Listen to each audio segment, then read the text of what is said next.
I believe the 1% lifestyle is doing what 99% of people won't do in order to be the best version of yourself, right?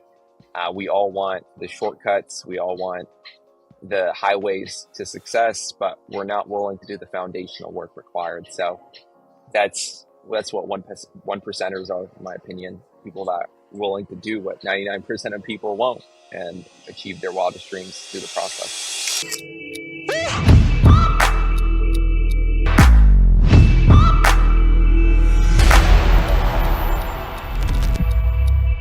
All right, everybody, welcome back to another episode of the 1% Podcast. I'm your host, Vin, and I'm Shane.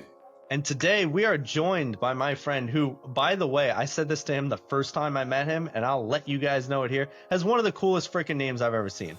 Kawser Khan. What a freaking memorable name. You can't ever forget it. This guy should be a warlord in another life. I love it.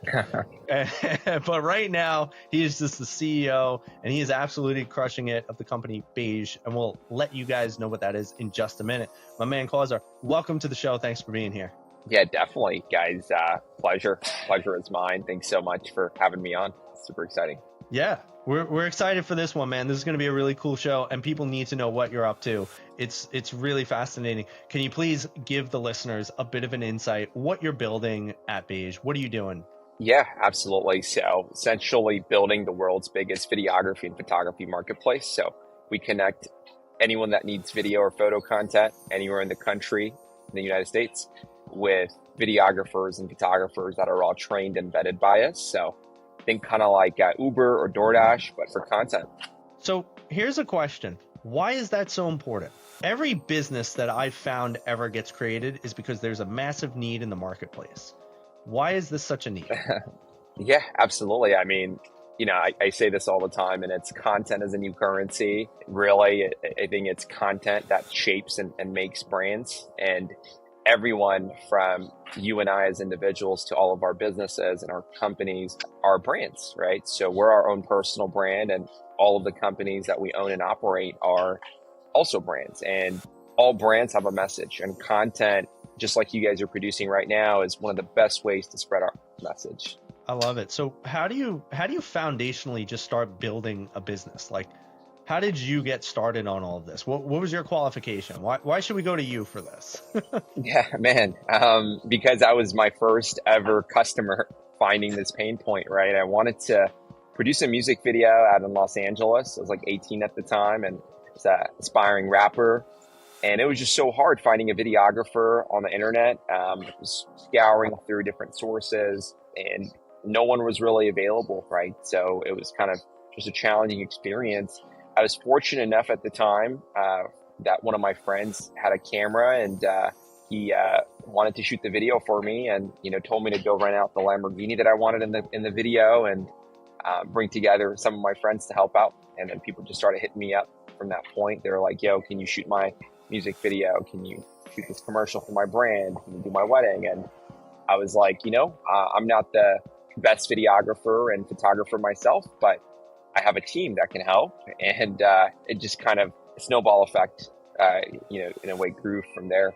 There's, I love what you're doing. I love that it's, very niche specific. And I know there's like some competitive platforms out there. So I want to find out what's different from yours compared to like a freelance site, which isn't niche specific, like Upwork or Freelancer or something like that.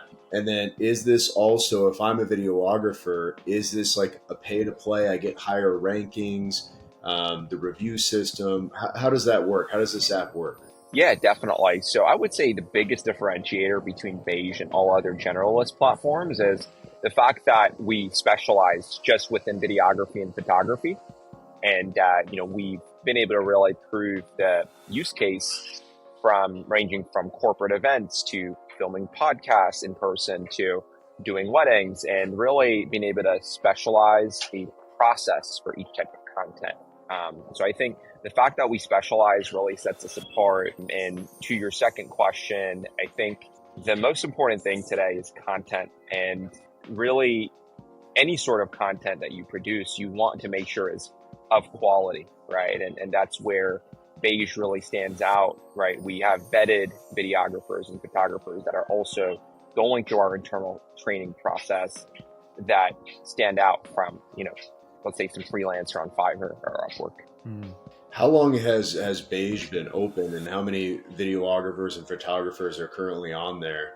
And I'm curious, if I'm a customer looking in the Las Vegas area, do you recommend, do I go to Beige and select, look at resumes and portfolios, or do you make recommendations and who you think would be a best fit? How does that work from a consumer standpoint? Yeah, definitely. So currently on our website, it's just a simple booking form that's helped us land over 4,000 shoots since our inception. Really went full time with Beige since 2020, right during the pandemic, and that's when things really took off for us. We do have a mobile and a web app that's launching this January that essentially also has our matchmaking algorithm as well as our pricing algorithm incorporated.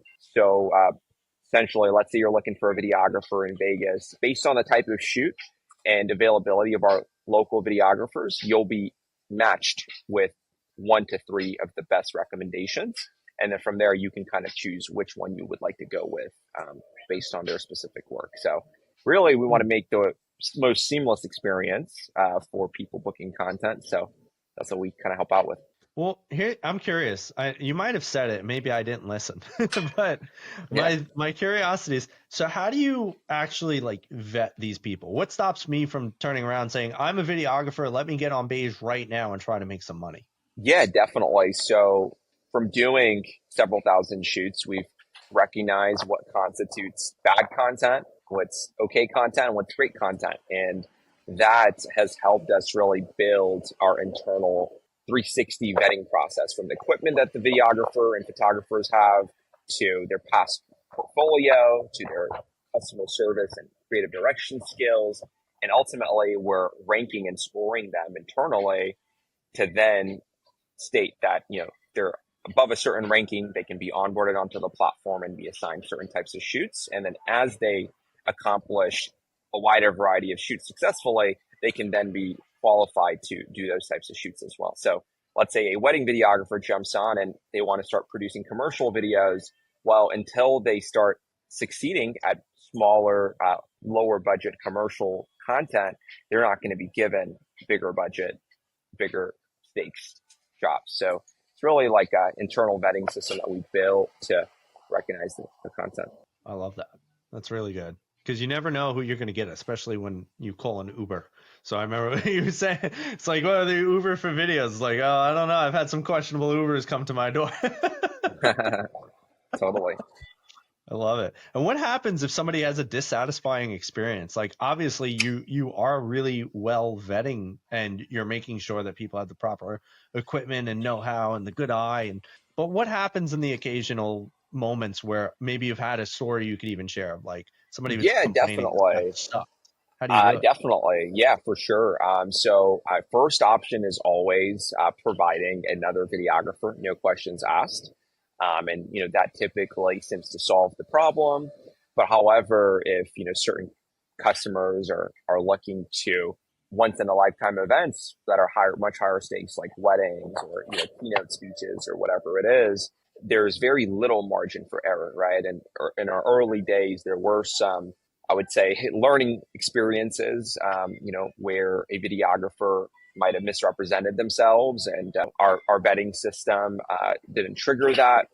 And then, we had to proceed with the full refund of the customer, and also provide them with another opportunity to work with, whether giving them another big discount or complimentary shoot even on top of that. So we've definitely done our due diligence to rectify any negative experiences. But I think as time has passed, we've gotten better and better with preventing them to begin with. That's awesome, man. So can you, oh, go ahead, Shane. I've been asking a million questions. I still have more, but go ahead. You. So the app is in the future, right? In Q1 of 2025, which is exciting. Do you plan on continuing with videographers and photographers? Are you looking to branch out? I mean, what's the 4 or 5 year goal here for Beige? Yeah, definitely. The 4 or 5 year goal is to really specialize within videography and photography. So we want to niche down and into as many niches as possible, all within the umbrella of videography and photography, right? So whether it's investing more resources in generative AI for more AI video editing and video production capabilities, whether it's branching out with different Beige hubs and in-person studio experiences where any user can go into for in-studio shoot on demand, and a multitude of other product experiences, right? We want to really specialize and focus on videography and photography as a vertical first, before branching out to anything else. That way we can really address the very wide array and diverse needs of our customer base. So, Kawser, I'm glad that you brought up the AI. I was having a conversation about this with a fellow entrepreneur, and we were talking about, why content is so important, but how is AI going to enhance this? And I think the editing tools that AI already has is strictly just that. It's going to enhance this process. But I'm curious, have you seen this as AI specifically, more as competition or more as helpful tools in the world of videography and photography?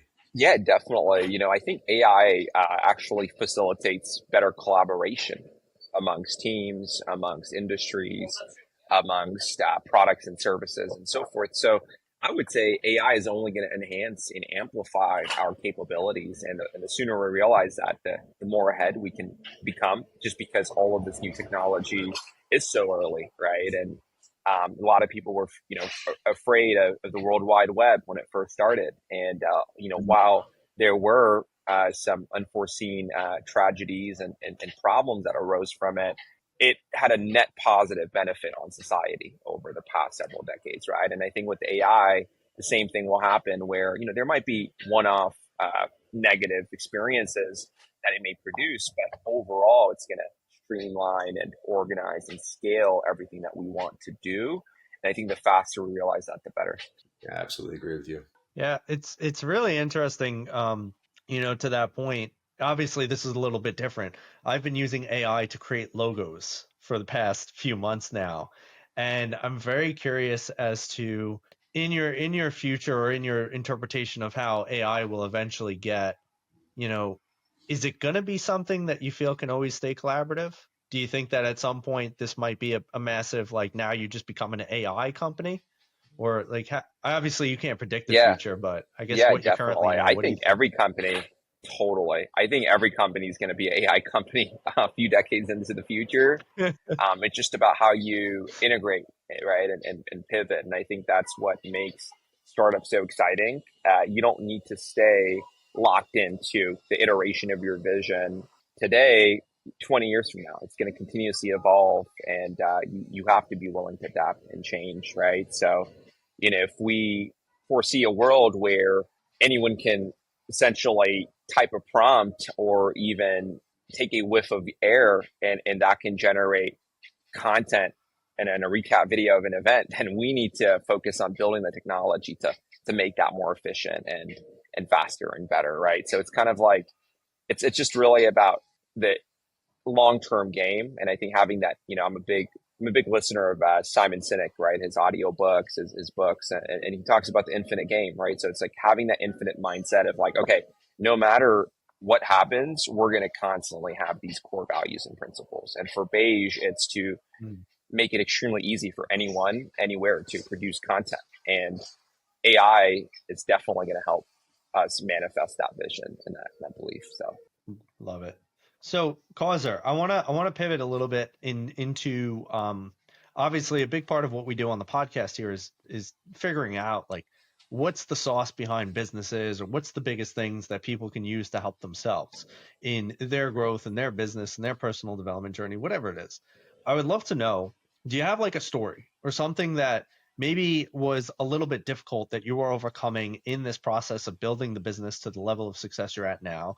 Or is there currently something that you've been working on that has been pretty monumental, but a phenomenal learning experience that you could share with our audience? yeah, that's a really good one. Gonna have to think about that one. Hmm, yeah, I would say like the the most challenging the most challenging part about any business, right? And I say anyone can start a business, but not many people could actually stay in business, right? And you know, I've been doing what I've been doing for, you know, about 5 years now. And so in the past 5 years, one of the hardest things for me has been buying back my time, right? And what I mean by that is scaling the business beyond myself, right? Scaling the vision beyond myself. The amount of work and conviction it takes other people to adopt your vision, for other people to adopt the responsibilities that you once had, is probably one of the most challenging things for any entrepreneur, right? And I'm sure a lot of people watching this are going through something similar where they're like, hey, I only have 24 hours in a day. I might be a you know, full-time dad. I might have a full-time job, but I have this startup idea. How do I, one, like, launch it, but then how do I actually scale it? And the best way to scale is by building a team. So I would say the thing that I'm proudest of is being able to build a team of other visionaries that are making Beige possible. And so that I would say is like the most important part and the most challenging.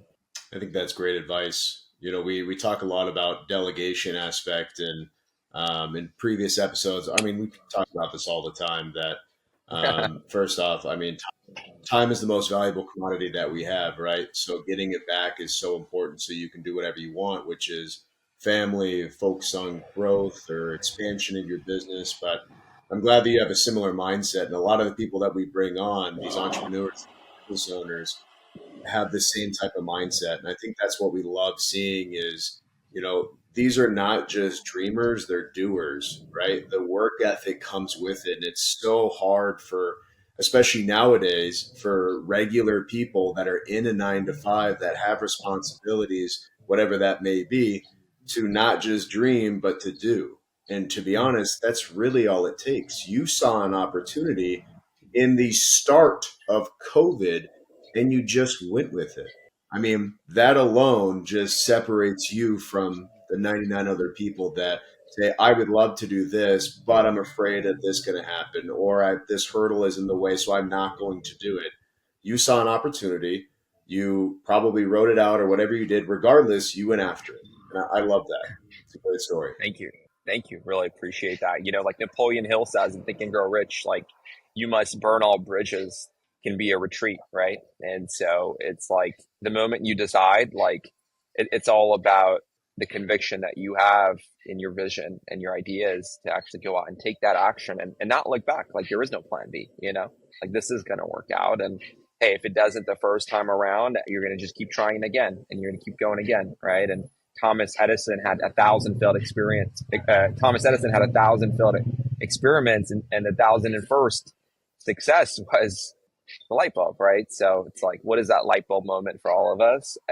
Most of us don't ever realize or, you know, manifest because we stop too early, right? So you got to keep digging for that gold. Shout out to Napoleon Hill, or Dave Meltzer, another fellow previous guest on here. I think recently is now the overseer of Napoleon Hill Institute. Oh I yeah, think, yeah. yeah, I think he's planning to reinvigorate that whole mantra of, you know, Think and Grow Rich. But that's one of my favorite audiobooks. It's actually been redone, I think, 3 or 4 times. I don't know if you've listened to it Yeah, recently. Yeah, but it's pretty cool. I love that audiobook. absolutely. Yeah, David is a good friend of mine as well. You know, had him on my podcast, which I got to actually get you guys on too. I'm not doing the whole remote thing, but definitely, like, next time I'm in New York, I'd love to, you know, or next time we're all in the same place, plan something out. But yeah, no, definitely. I love Napoleon Hill as well. So, Kawser, let me ask you this, because I want to have a little fun with the personal development side of things. Yeah. For you, you said that you decided to burn the boats and go all in, right? And I'm curious because even from my standpoint, I was a firefighter while I was building my coaching business. Yeah. But then it came to this point where I said to myself, like, I have to decide, am I going to stay here and wonder if my business could grow, or am I really just going to go all in and burn the damn boats? Like, Yeah. what am I going to do? And it's a scary freaking moment. Like, I know you Yeah. said you were willing to bet on yourself. When was that and why was that? Like, you saw the need, but how did you have the bravery, or what was that moment for you? Yeah, definitely. I think, really for me, deciding to go full time with Beige also coincided with me dropping out of college, right? And as a South Asian son of immigrants and an immigrant myself from Bangladesh, I had a lot to prove to my parents, right? Because they worked their butt off to build a life for me, my little brother in this country, to give me the opportunity to even think about starting a business. And so I thought to myself, I got to go all in, right? And I made a deal with my parents and I said, hey, let me drop out of school and give me 1 year. And if I can't produce substantial results, then I'll go back. And I was able to, I think in my first year full time with Beige, produce close to like $250,000 in revenue. And that amazed them. That showed them, hey, there's potential here. And then, we just never looked back. But I would say, like, it really starts with the mindset, right? Despite the numbers that your business produces early on, it's about the mindset of this is what you're going to strive for no matter what. And having people to hold you accountable, right? Whether it's your parents, your siblings, your friends, most importantly, like your doubters, right? People that doubt you, I think are a great form of fuel. Towards the end of last year, I read a book called Choose Your Enemies Wisely, right? Patrick Bet-David, another entrepreneur I followed for a long time. And he talks about how if you pick the right enemies, you can achieve anything. And so, I picked the enemies of poverty and a mediocre life and going the traditional path in order to achieve success. So I I love that love that. you bet on yourself. Your family had your back, and then more importantly, you just did it to prove yourself right, and everybody else that followed it, and prove your doubters wrong. It's amazing. I mean, this is pretty much the Western society, what America is all about, right? Is the land of opportunities, and I still firmly believe that. And I think in today's society, especially with this AI technology driven, entrepreneurship is going to be the only thing in this world that's going to thrive. So we need more mindsets like you. I also have a question. It's more for advice for our listeners as well. Outside of delegation, what piece of advice can you give somebody who has this dream, has this vision, or is starting this business, is seeing hurdles they can't get over? What type of advice can you give them? yeah, the first thing that comes to mind is the importance of delayed gratification, right? We're going to see shiny objects and distractions all around us. And I mean, a good story for me that I can share is, a couple months ago, I bought my dream car. I bought a McLaren, right? A 2022 McLaren GT, right? It's like a $200,000 car, it's fully specced out. I bought it from Indianapolis. So I flew out there with my wife. We drove it, had an inspection done on it, and then we had it shipped. To my surprise, the car never got to where I'm currently based, Houston. And somehow, some way, it ended up getting stolen and ended up somewhere in California. It's probably in Mexico or overseas now. But what I realized was, hey, even though I'm in a position where I'm fortunate enough to afford a McLaren, maybe it's not time. And Hmm. fortunately, I had insurance, and I had a choice after the insurance, paid out the funds that I paid for the car. I had a choice: should I get another McLaren or should I get something that's less expensive, but that gives me a similar level of satisfaction because I worked so hard to get to this point. So I went out and for half the price, for like 100 grand, I got myself a brand new Corvette convertible. And what that showed me is it's really the bad things that happen to us that prevent even worse things from happening. I don't know if there was something defective ultimately, with the McLaren, or something even worse could have happened if I did take delivery of the car. But what I do know is I'm really enjoying my brand new Corvette, and I'm getting even more satisfaction than I would have with the McLaren for half the price. I put the other half of those funds into the markets, right? Which is rallying now, fortunately. So I use this lesson and this anecdote to share that we should never rush the process. And even if we feel ready for something, whether it's diversifying and starting another business, buying a $200,000 car, getting a $10,000 a month penthouse, we have to really do reflection internally to spiritually prepare ourselves for that, right? And to also consider other alternatives.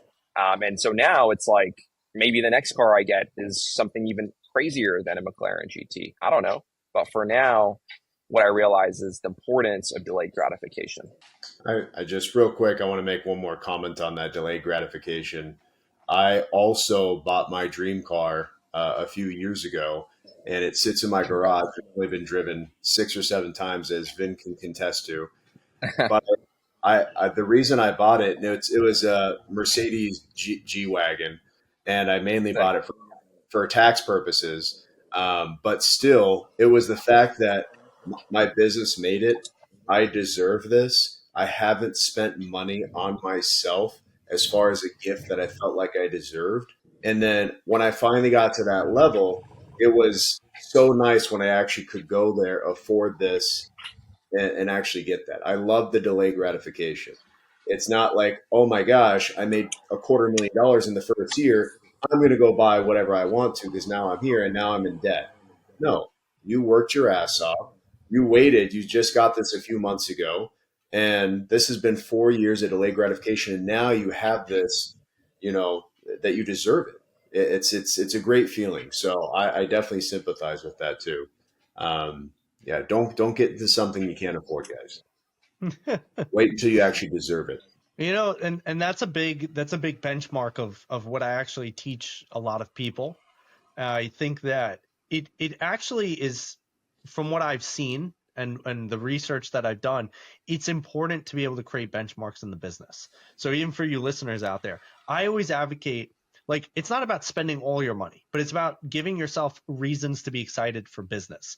Because a lot of entrepreneurs that I've seen struggle are people that struggle with the process. And why the process loses a lot of fun and appeal to a lot of people is because the fact that they just work for an extensive benchmark, and they never enjoy any of the fruits of their labor. Like, they're like, oh, I'll just suffer for 5, 6, 7 years, never buy anything or do anything that I want with my money.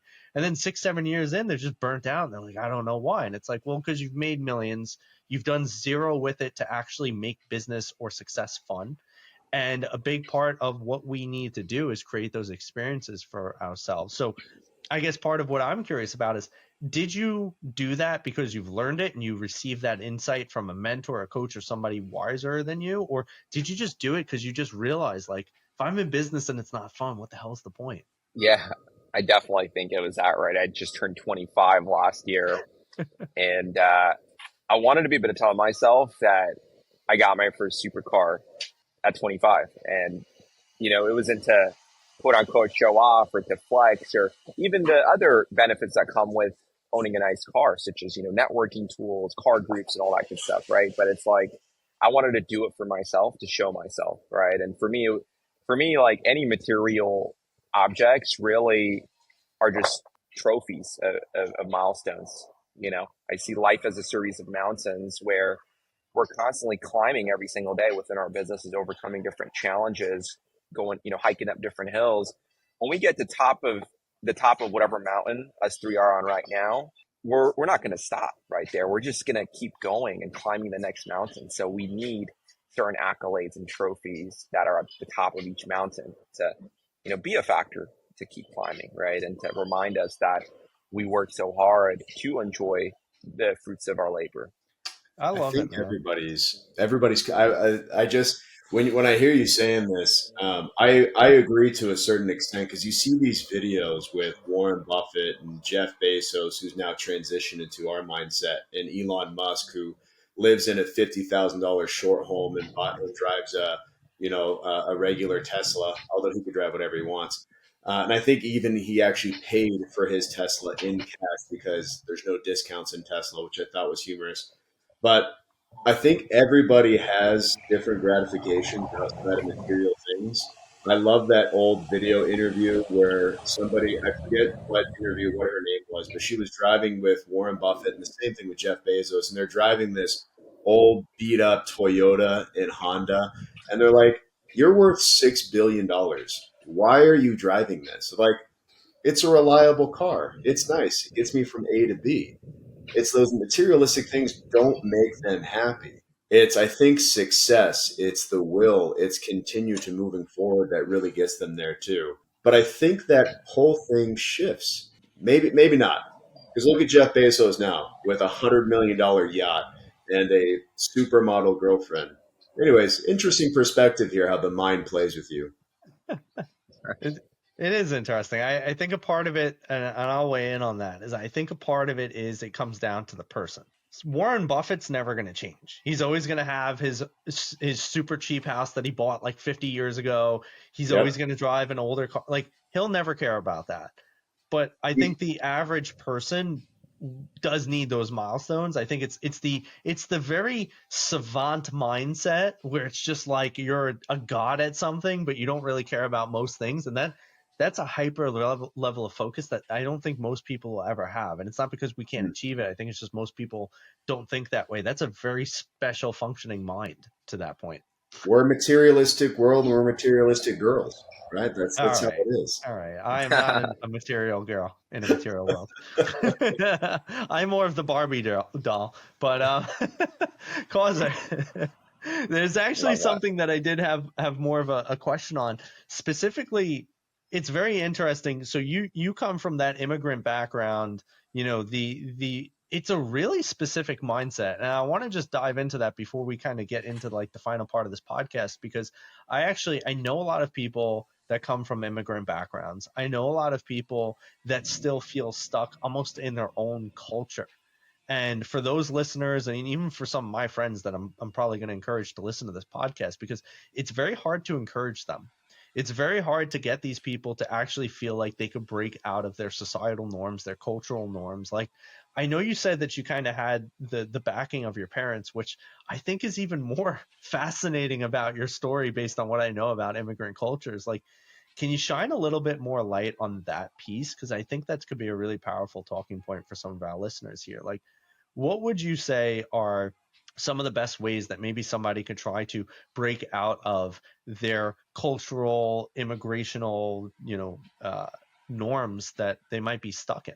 Like, what was it for you? What was helpful? Yeah, definitely. Right. I mean, I think that being true to yourself is the best thing that you can do for yourself. Right. And if you constantly feel a need to be inauthentic in order to please others, you're never going to be fulfilled. And, simply put, I mean, just taking what I did as a blueprint for other immigrant entrepreneurs watching this, it's like strive to collaborate with those that you love, and instead of seeing them as challenging you for your every idea and every obstacle, you want to showcase your vision and outline them in ways that they can understand, right? Like, my parents had no idea what the media industry even was when I first told them about Beige and my vision for building this Uber for content. But I explained it in certain ways and certain elements that they could then resonate with, right? Because my parents, for instance, they grew up here in the States as restaurant owners, right? So, I kind of use the DoorDash analogy of like how DoorDash helped their restaurants get more business. I want to help videographers book more shoots. And so that was, understanding. So I think you really, in order to reshape the mold, you have to be true to yourself.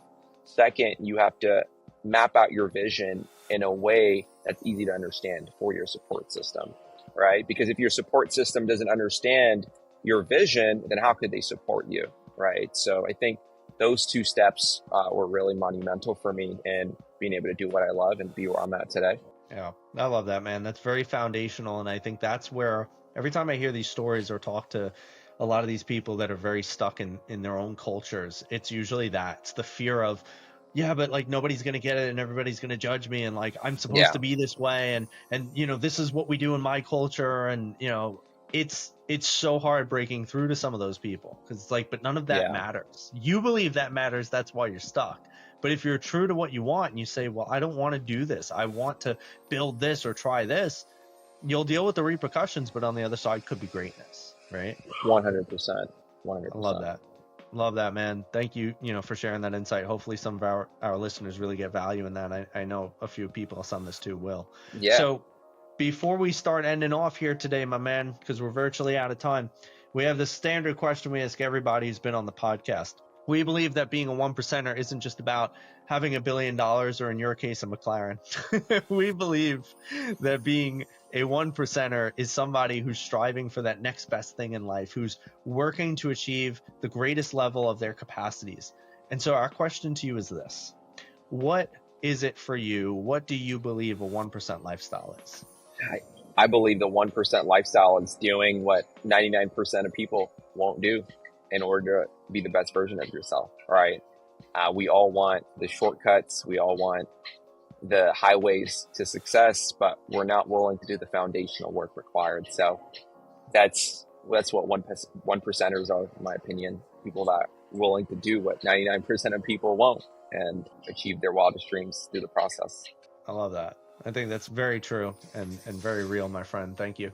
So, Yeah, final absolutely. question. How can people get in touch with either you or Beige? Like, what's the best ways for people to connect? If you have a call to action, let people know. How can they do more stuff with you? Yeah, definitely. So my own personal socials are all CEO Kawser. So at the time of us filming this podcast, I'm thinking it might rebrand to Beige CEO, but I'll get back to you guys on that. Or as of now, it's CEO Kawser across all platforms. Beige's website is beigevideo.com. If you are interested in working with us or partnering with us, feel free to reach out either directly to me or through Beige and mention 1% podcast. Love to connect. Love it, man. Well, thank you so much for joining us today. We really appreciated the time, the effort, the energy. Stick around for about a moment afterwards. We got some things to tell you. And guys, don't forget, like, share, subscribe, comment. Go check out Beige if you need some videographers, especially to all our entrepreneurial listeners. You heard him say it. Content is the new form of currency. So go get a damn videographer from Beige, because it is the Uber of, well, videographers, and get yourself some currency. As always, guys, we are the 1%. I'm Vin. That's Kawser. And that is. And I'm Shane. And we'll see you soon. Bye, guys.